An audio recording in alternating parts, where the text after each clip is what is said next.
An Army reservist has been kicked out of the service for refusing to take the anthrax vaccine. A military panel took 40 minutes to return a guilty verdict against Private Kamila Ivanowska and 2 hours to determine her penalty.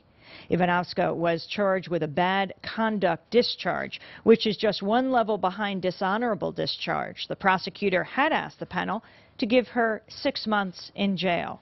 She told her superior she considered the shot medically dangerous to children she might have in the future. And Private Kamila Ivanowska joins us on the phone right now. Welcome to Democracy Now! Thank you very much. So you've been thrown out of the military? Yes, I was, well, not officially yet, but yeah, I received bad conduct discharge, so soon I'll be following, they will follow up with, removing me from the base. Can you explain further why you refused to take the anthrax vaccine? Sure. Well, what happened was, the refusal goes back to, prior to my military service. That's when I was made aware of anthrax vaccine by one of my friends who declined to join Air Force for that reason. And, she raised a red flag in my mind. So what I did, I phoned my recruiter and I asked if I, would have to take the anthrax vaccine even if I were to deploy. And at that time, I was told that the vaccine is not required. So I went ahead and sign up for the military, and and then I was faced with this, with the fact of anthrax again in November 2002, when once again I was told by a military physician that I would not have to take the vaccine, and then on January I officially refused it, and I was charged with disobeying an order. And my main reason why is because the side effects that I read about were alarming. There was a lot of people who were getting sick from that, particular vaccine. Well, Private Kamila Ivanowska, we are going to go to a documentary right now that talks about just that issue. Okay. Since 1998, when the vaccinations began, nearly 500 active duty service members have refused the vaccine. More than 100 have been court-martialed. Today on Democracy Now!, we're going to broadcast Direct Order, an award-winning documentary directed by Scott Miller and narrated by Michael Douglas. It tells the story of members of the military who were ordered against their will to take the controversial anthrax vaccine. This is Direct Order. Since 1998, we have given mandatory anthrax vaccinations to over 600,000 of our young men and women serving in the military. Extensive research has revealed many of them have died, and reports are that thousands more are ill. Doctors say these people suffer from Gulf War syndrome. The military tells us it's an emotional ailment. We do know that the vaccine given them was not approved by the FDA. We do know that refusal to take the shots has resulted in dishonorable discharge, fines, and prison. We do know that mandatory anthrax vaccinations are set to continue. Every 3 months, a new list of victims is published, which includes the names of young Americans who the military says are suffering from emotional disorders. The list continues to grow. This time we know in advance of the impending problem. If there is only one victim, we should be concerned. But there are thousands. These people are sick. This time we should listen. It was some sort of a misguided experiment. I didn't question it. I was an officer, and I just rolled up my sleeve and did my duty.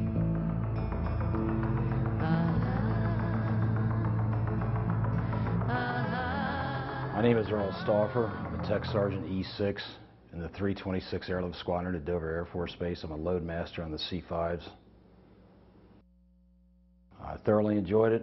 I'm what you call a reserve bum. Do it full time, or was.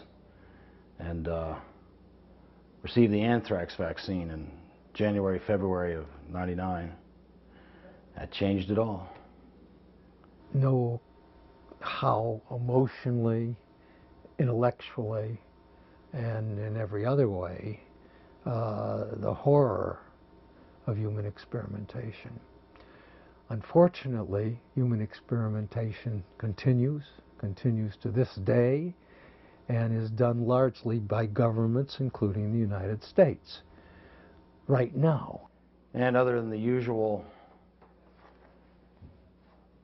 pain from receiving vaccines, some rather unusual things started happening to my health. My ears started ringing also the morning after my third shot. In fact, it woke me up. I thought the television was on. That hasn't stopped since. We're going on 40 some odd months now of non-stop 24/7 screaming in my ears. But mid-April in '99, a couple of months after my third anthrax vaccine, I was sitting on my sofa one Sunday morning, enjoying life, windows open. I live on a farm, sunshine, blue skies. Next thing I know, I'm heading for the floor. Me, coffee cup, everything. About 30 to 45 minutes later, I was able to crawl to the bottom of the stairs of my farmhouse and get my wife's attention to tell her something was wrong. Well, she came downstairs. That lasted for about 6 hours that day. But the bad thing of it is, it started happening every other day for about a year and a half. My wife, friends, kids tell me I look as though I'm 80 years old. My head's up against the wall. Rapid breathing, rapid swallowing. Jaw hangs open. I can't close my mouth. My jaw just hangs open. And bad circles under my eyes. The next day after these, quote, gray outs is what I'll call them, I'm just trash physically. I'm physically done. You know, just I couldn't get off the sofa if the house was on fire. Jeff Moore, Tech Sergeant in the Air Force Reserve. I have 18 years, 6 or 7 months in right now. I didn't know about the anthrax shots during the Gulf War. In September '99, President Clinton signed the Executive Order 13139 that allows DOD to experiment on us without our signed consent and knowledge if they deem it in the interest of national security. And it was funny how that came out at the time when the hoopla, the fear was, and the frenzy over this was at, well, almost at its height, really, or the beginning of the biggest period of interest. It got to a very crazy, it got very hectic in the squadron because of the fear around this. The crew was pulled aside and told to march into this tent. They were told they were going to be given a shot. It was classified. That had to do with livestock, and they were not to talk about it, and there were supposed to be no side effects from it, and that the shot would not be annotated in their shot records. So he and one other person on the crew slid out the door, unseen by anyone. They figured if it ain't gonna be on the record, they can't prove they didn't take it. I started seeing the doctors at Walter Reed. By then, the arthritis had spread more. They gave me a waiver, and they had done some blood work, and at that time I had tested positive for ANA, which is, I believe, anti-nuclear antibodies, which detects an autoimmune system flare-up. Then I started developing short-term memory problems, forgetting the smallest of things, and not normal everyday forgetfulness that you would think of. Just from 1 minute to the next, I would completely lose track of any discussions that I'd had or whatever the events were that I had just done. Then I started with dizzy spells and had fatigue for a few days where I couldn't get off the couch, literally, except it was all I could do to get up and eat and go to the restroom. I'm still in the military at this point. I was just recently, as of 1 month ago, permanently grounded, so I'm no longer allowed to fly. I don't think you can impress upon anybody with enough emotion or sincerity about how this can drastically alter your life. In the only public study ever done, it was found that 30% of all vaccinated members of the military have reported some chronic illnesses they claim are due to the anthrax vaccine. These symptoms have become known as Gulf War syndrome, which the military contends is an emotional problem. The names you are seeing on the screen are just a few of the thousands and thousands of our young Americans to whom this is more than an emotional disorder. They have come forward to ask for our help. They say they are all dying because they followed a direct order to take the anthrax vaccination. Major Tom Remfer, and in the U.S. Air Force Reserves.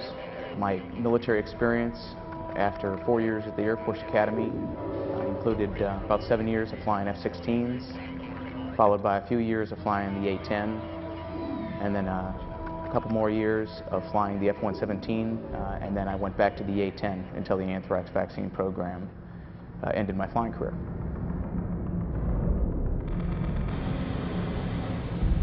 Ironically, the very first time I heard the word anthrax vaccine or heard about the initiation of the anthrax vaccine program, I was actually deployed over to Kuwait, and we witnessed on a satellite television broadcast, as a result of our Department of Defense officials being asked how they're going to protect our forces as a result of the UN inspectors getting kicked out of Iraq, they ended up announcing that they were going to use the anthrax vaccine.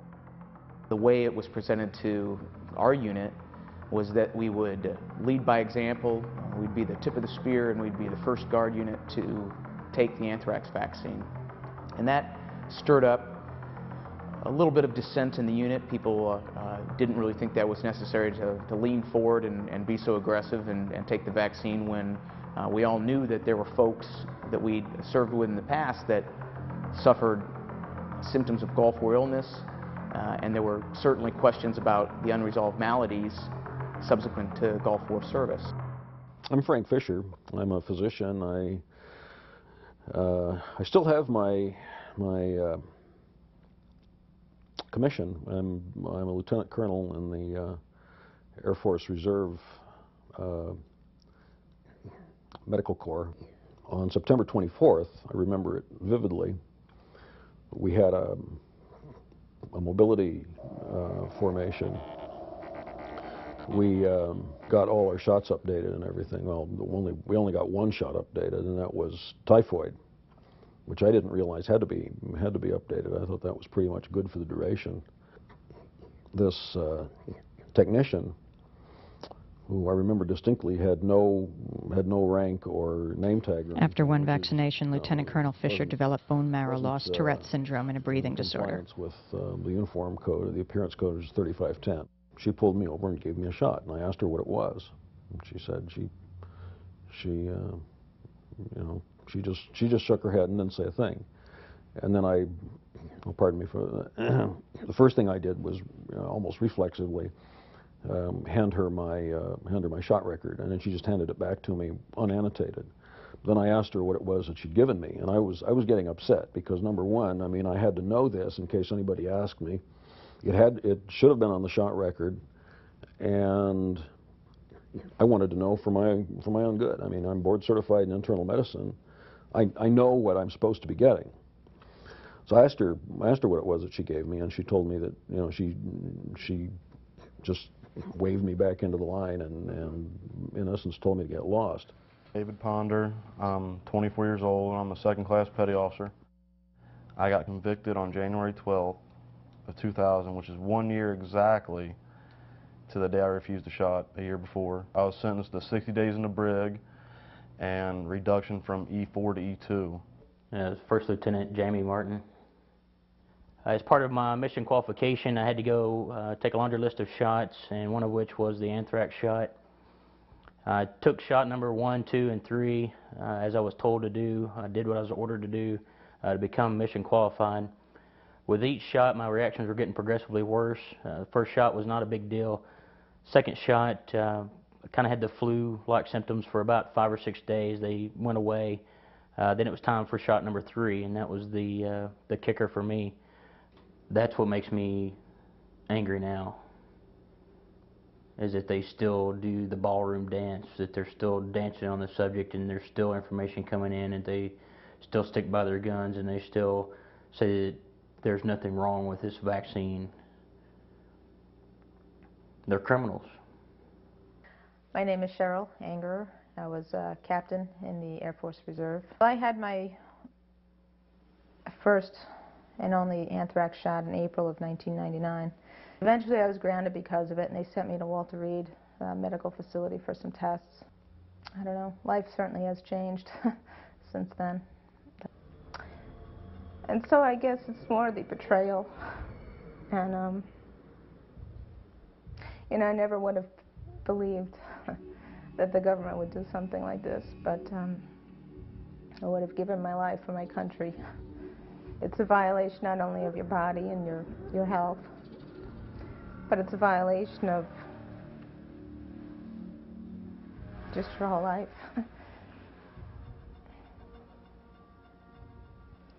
You know, and your being. Hello, Rich Rove. I'm from Rochester, New York, and I'm coming here today to speak with you as a citizen, not as an officer in the United States Air Force. And what I'll relate to you is from my perception, and my perception only, and shouldn't be misconstrued as that of the Department of Defense or United States Air Force. It baffles me that people, the ill people, are not being heard. Again, they go through the old saying that was used was, these people are malingerers, liars, and whiners. Oh, they're air crew members. They're flyers. They've got egos a mile long, and they're just whining. They don't want to fly, and I find that offensive. Lieutenant Rich Rove is a male nurse with 17 years in the service. He has medically treated many members of the military who are suffering from various symptoms of Gulf War syndrome. On the 21st of July, 1999, Lieutenant Rove went to Washington, and because of his rank, he was allowed to speak to the Congressional Committee on behalf of his fellow members of the military. By doing so, he risked his standing in the military community. For every one individual that comes forward, there are 3 individuals that will not. After I testified, like I said, my career began to take a steady nosedive. I was viewed with suspicion, and in some circles ostracized. There was a time when I was pulled out of the clinic to work on a flu shot line as a skilled, qualified lieutenant. I had no problem performing an extra duty if it was for the good of the mission. But I was taken from my clinic duties, removed from my clinic duties, and was to administer flu shot for 20 some odd days. At that point, I said, "Oh boy, this is getting rough here." But I went ahead, saluted smartly, and pressed on. Then I found out that they had brought out the anthrax vaccine, and even though I did not have to give it, the vaccine was still going to be administered on the flu shot line. I had some concerns, and I said, if we're administering this vaccine, which is currently controversial, and you always hear that, the controversial anthrax vaccine, we're giving this controversial vaccine, we should be trying to collect good data on people that are receiving it. So we were giving multiple vaccinations, including those who were due for their anthrax vaccine, on a flu shot line.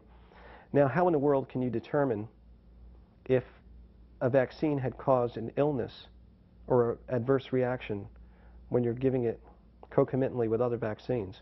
My name is Sammy R. Young, Y-O-U-N-G. I'm a retired Air Force Medical Service Corps Reserve Colonel, and I'm a retired former investigator and regulatory official with the U.S. Food and Drug Administration, where I served for 29 years and 2 months. I don't think anybody even knew anthrax existed. The thing is, for maybe a half century nearly, the people at Fort Detrick and some people at CDC had been working with it. And it was pretty much a secret initiative that was being conducted under a bioterrorism program of some sort. And it wasn't generally known. The public didn't know. The Center for Biologics Evaluation, in response to a direct question from me in the question and answer session, admitted that they were going to administer anthrax vaccine to postal workers and possibly CDC or other healthcare personnel that did not meet federal specifications for approval. And the definition of a product that doesn't meet federal specifications is that it's an adulterated product. I think that was the problem. They were not able to produce any lots for distribution to the DOD because they couldn't pass the FDA inspection. This is where I say this is not just a military situation. This bodes evil for the American public. My name's Rhonda Lynn Wilson, and I'm 26 years old. I was a CW2 in the Army. There's 2 pilots, a left seater and a right seater, and it's a weaponized helicopter. So we have the 50 cal machine gun, the ATAS, 2.75 rockets, and Hellfire missiles. Our PT scores are, the highest is 300, and I was maxing out on my physical training. I think I always blame myself a little bit for not being smart enough to really, I guess I was naive, thinking that they would never harm soldiers. I was the only female pilot in the cavalry where I was stationed, so I kind of stood out a bit.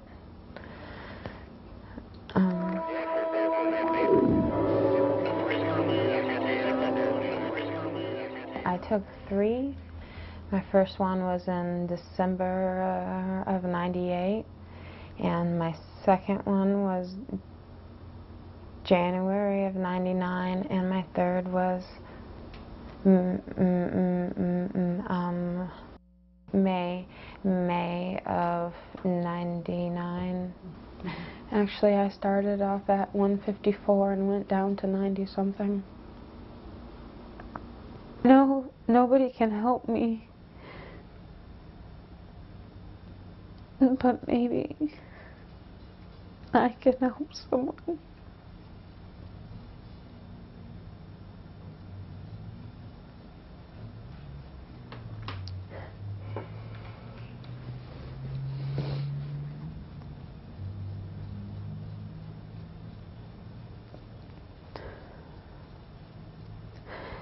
So now I just have to come to grips with how I am and how I have to live every day. Because it's not much of a life, and I didn't deserve it.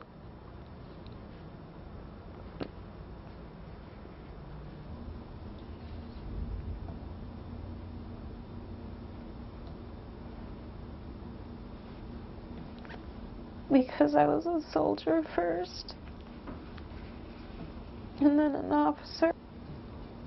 And even though aviation was my love, the military was my life.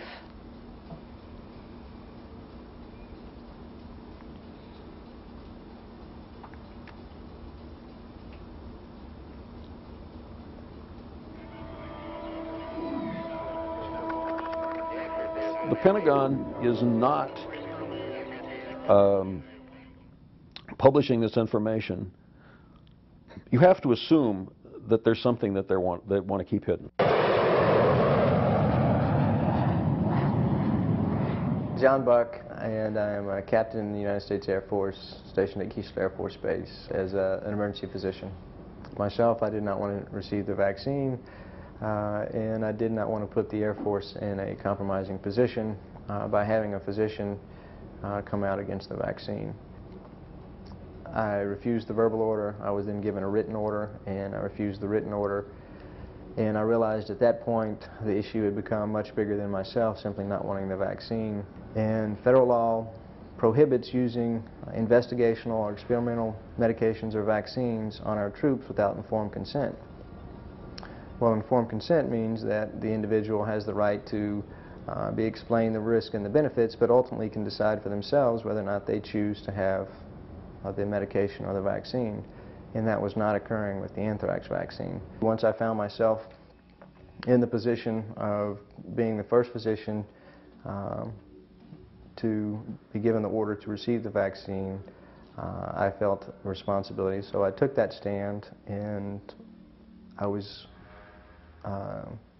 offered an Article 15, at which time I was told my commander would discipline me, and most likely I would be kicked out of the military with less than honorable discharge, which I did not feel that I deserved. So I refused the Article 15, and in doing so, the only other option is to say that you're demanding trial by court-martial. I went through the court-martial process and was found guilty, fined $21,000, and reprimanded and sentenced to 60 days on base. September 11th occurred, I was one of the first teams to leave Keesler. I did tell my commander that I would cooperate in any way that I was asked to, so that I was able to deploy. And I deployed to an undisclosed location with an EMEDS team, which is a group of physicians that provide care out of a series of tents. In the initial phases of after disobeying the order, prior to what's called an Article 32, which is like a grand jury hearing, I had a meeting with my commander and the commander of the hospital, and we discussed the merits of the vaccine or the shortcomings of the vaccine, and he tried to convince me the importance of me taking this vaccine. And therefore, I felt like this was way above my head, that I'm just a captain and a young physician, and I had my entire career ahead of me. I don't have any animosity towards my commander or anyone within my chain of command, and I think that the Air Force as a whole has been very fair. The jury, I felt, was very fair. For what they were allowed to hear, I could easily be spending 5 years in Leavenworth because they were just simply not allowed to hear anything. I do not condone disobeying an order, and I think that order and discipline is an integral part of our military. But I also think honor and integrity in federal law is important also. I believe that even our commander had serious concerns, and that was expressed to us by some of his subordinate commanders as to the reaction he got from the Pentagon. And essentially, we were told the same thing that they were told, that there are no answers to your questions and you're all going to line up and take the shot. And that didn't settle well with anybody in the unit. They've told me that I don't have an anthrax problem. I don't want an anthrax problem, because if I have an anthrax problem, they'll send me to a board that can evaluate me and take away my wings. All right. I got the lead on the right. Sights on. Left 9 now. Telling home. You got the airspeed on me. Visual. Oh, there you are. My name, Major Russ Dingle, former flight commander at 810, instructor pilot at the Connecticut Air National Guard. And I was forced out of the Guard based on my refusal to take the anthrax vaccine. I spent my whole aviation military career flying A-10s. I could not ask any of my men to do something that I was not willing to do, and I was not willing to take the vaccine based on my belief that the order was illegal and immoral. There was so much of an outcry over it that the commander formed a team, what's known in the military as a Tiger Team. It's a little short action, short notice, a small group of people that's going to intensively investigate any particular situation to find answers. And the atmosphere soon turned hostile, and that's when we knew that something was wrong. One study shows it's good is good, then 2 studies must mean it's better. And so now all of a sudden we have 13 studies since 1997, when the first 37 years or 30 years, only 3 studies had been done. The Army did all the research, the Army owns the patent, the Army paid for the licensing studies.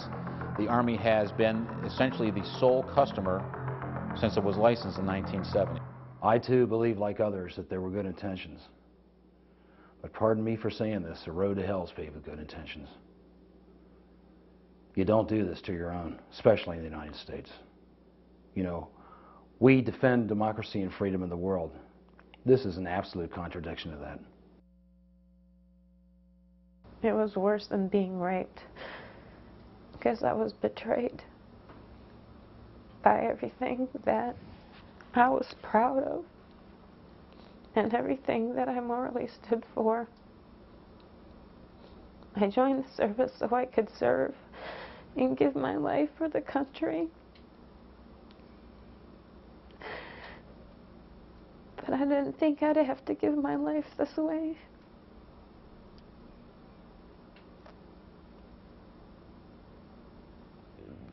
Probably found a lot of folks in the anthrax vaccination line, but for a group of us, we felt that it was essentially unconscionable to turn around and take the vaccine when there were legitimate, unanswered safety, efficacy, and quite frankly, legality questions about the experimental nature of the vaccine. The one smoking gun that Congress and the rest of the authorities, the folks wearing stars up here, seem to fail to want to address.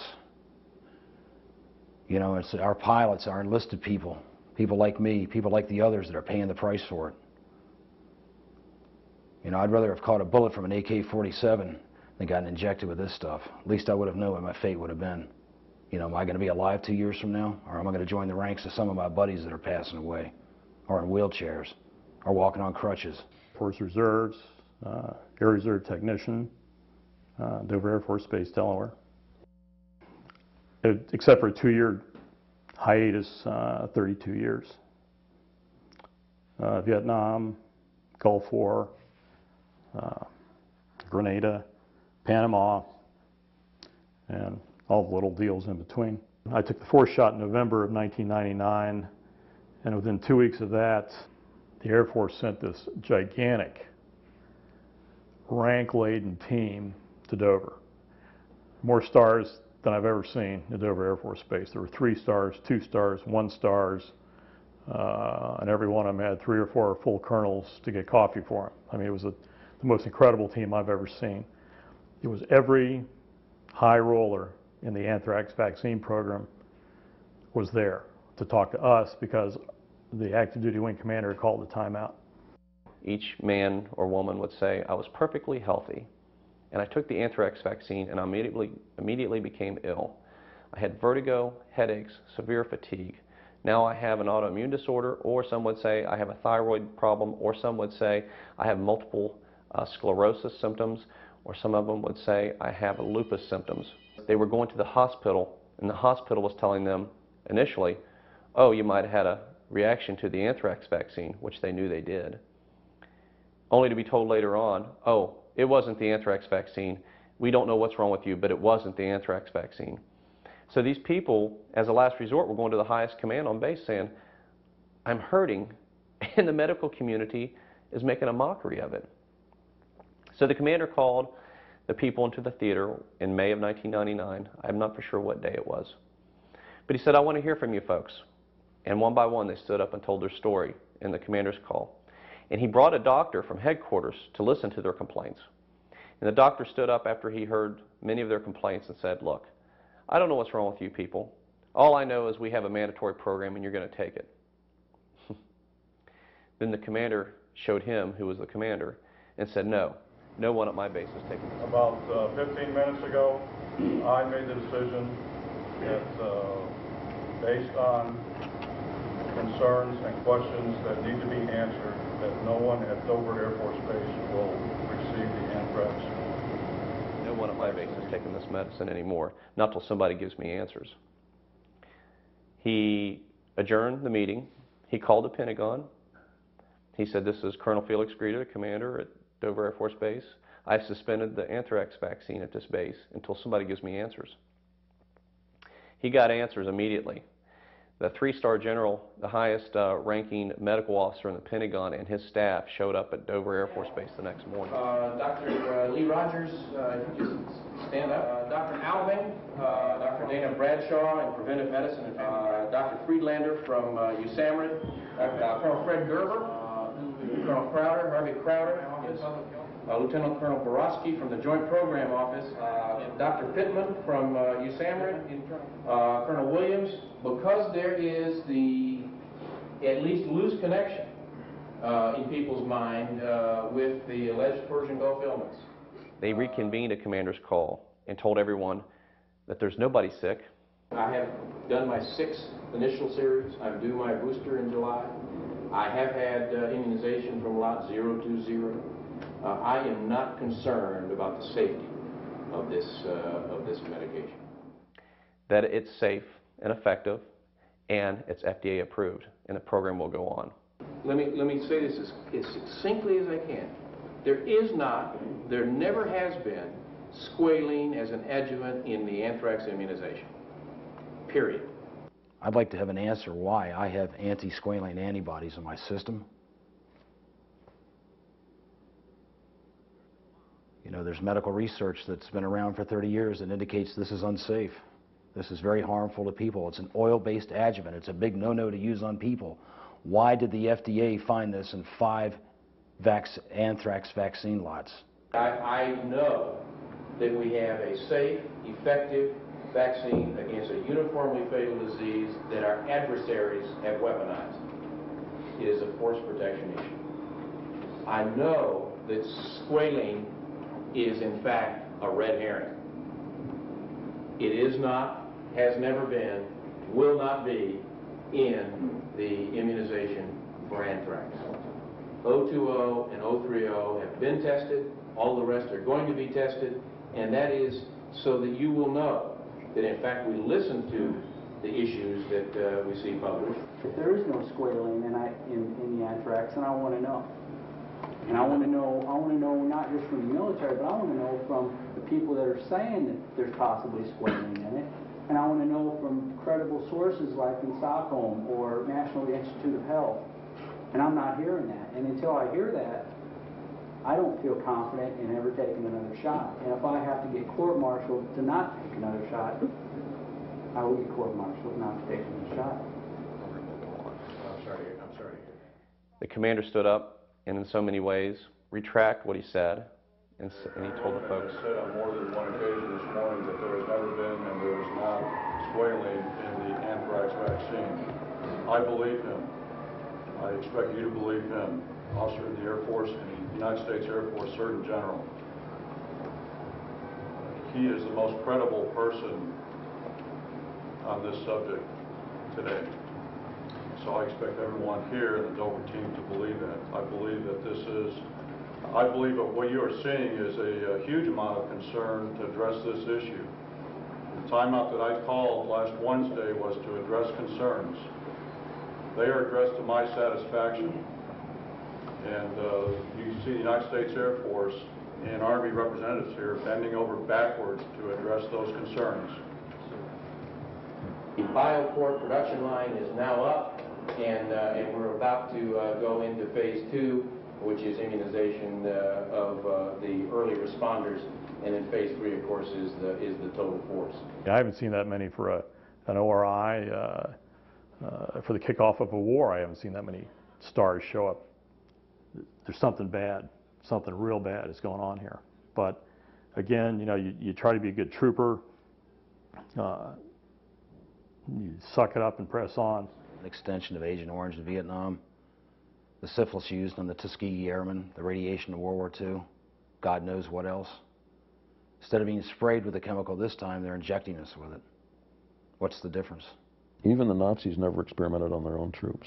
Anthrax in the hands of our enemies that would kill thousands and thousands of soldiers, sailors, airmen, and Marines. This vaccine protects against that possibility. Oftentimes you find that people will protect the institution rather than disclose the truth, and as long as the institution stays intact, they're protected. Before the anthrax vaccine program began, the FDA shut down this facility, Bioport, that makes the vaccine because of 30 major violations in the manufacturing process. It was shut down until January 2002.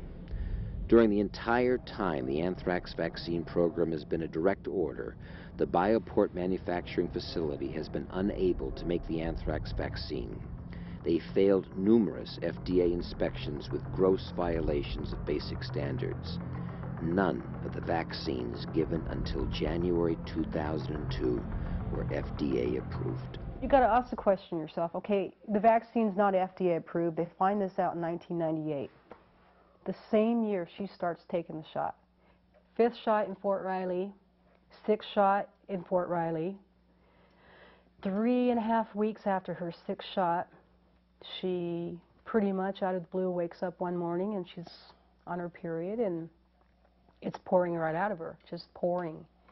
And she goes to the clinic there on the base and they're assuming, oh, she might have some virus or something, and they have her sitting in the waiting area while, you know how ERs are, you take care of the priority cases first. And so she was sitting out there.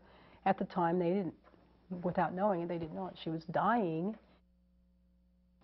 Kinsey is convinced to this day that her mom passed away because she cut her finger, because that's what she remembers. She remembers being home with her mom and that happening. I'm a doctor.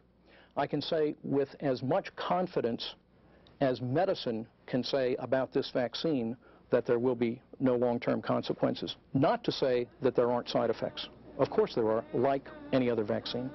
I eventually became so sick, and I was alone, and I was having problems with memory lapses, and I couldn't remember things. I couldn't remember hours. I couldn't remember what I did for an entire day. I couldn't drive at times.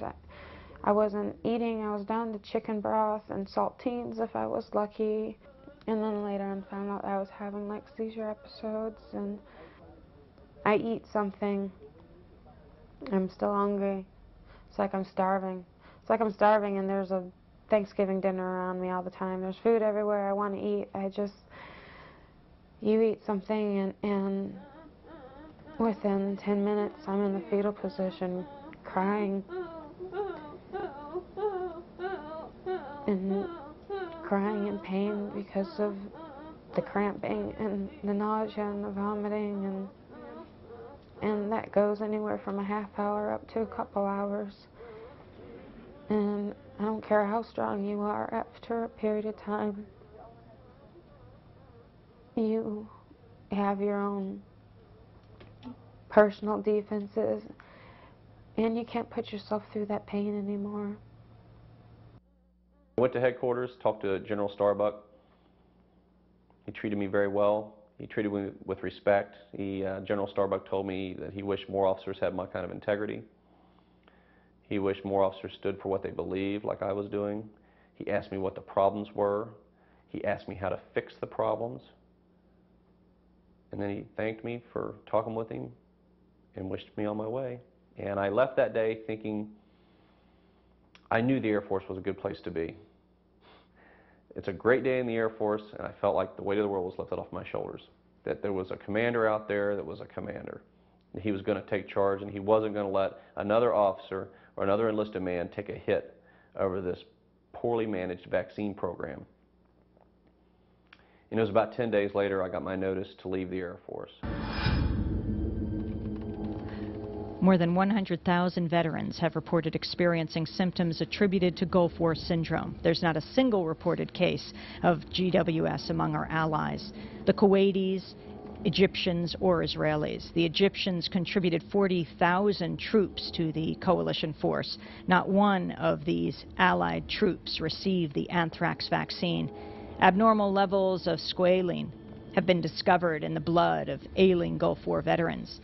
The Pentagon and U.S. medical authorities offer no explanation for the presence of squalene in blood samples from ailing military personnel. Bioport Corporation, under a single-source contract with the U.S. government, has manufactured 6.3 million doses of the anthrax vaccine. Cost? Over $10 per vaccine. In September 1998, Secretary of the U.S. Army, Louis Caldera, gave the military order to indemnify Michigan-based Bioport Corporation. Bioport will not have to bear the cost of lawsuits pertaining to the efficacy of the anthrax vaccine. Instead, the U.S. government will be liable.